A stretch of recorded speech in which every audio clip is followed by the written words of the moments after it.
This is going to be a video of my 2020 Nissan Versa. It's going to be a POV drive, and I'm going to give you my impressions of it. Have not driven it that much. It's only got 1,014 miles on it right now, and I've had it a couple months. It's a really fun to drive car. It has a lot more power than you would imagine it would. I'll do a couple acceleration runs here. I'll actually do a second gear pull here.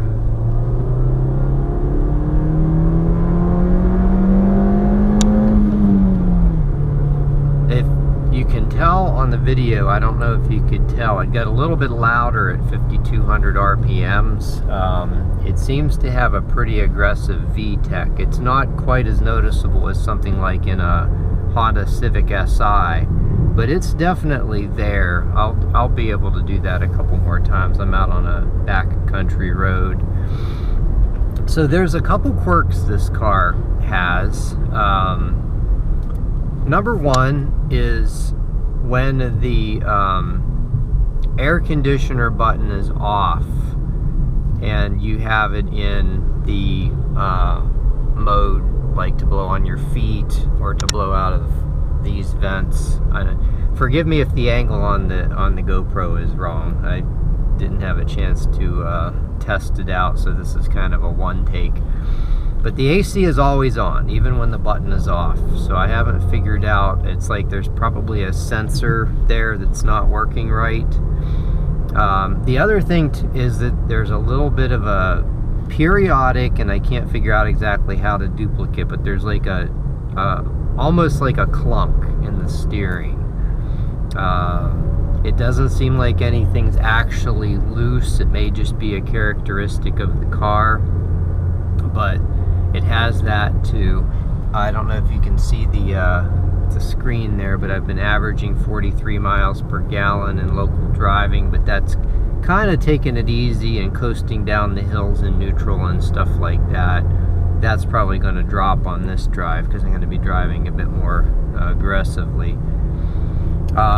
It handles really nice. The steering feels actually better than you would expect. I kind of equate this to like buying a brand new 90s car, but it still has the modern safety features. It has a lot of the sounds, like I had a Hyundai Accent in the past and a Dodge Colt back in the day, 86 Dodge Colt, and they have like a whine when they start out in first gear. So this, well, and all the gears have a little bit of a whine, so it's got like an old school. So if you like 90s cars, you'll love this. And it just basically it's a modern interpretation of an old car, which for someone like me who's had cars like that in the past, it's really cool. I immediately fell in love with this car when I first test drove it. Once you get it up into the RPM range, like over 4,000, it keeps pulling harder and harder, and like I mentioned before, over 5,200 RPMs it pulls really hard. 122 horsepower is decent for this car. It's no rocket ship. Here's another example. So you could hear it gets a little slightly louder at 5,200 RPMs. It's just a neat car. There's not a whole lot of videos. I don't think there's actually any videos of somebody driving one of these with a manual transmission on YouTube, so that's also kind of why I wanted to put this up there. But I think, okay, so now for the rest of the video, I will be quiet so you can hear the car, because I think I've said everything I need to say, and I'm just going to be doing some driving.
it. That gives you a pretty good idea.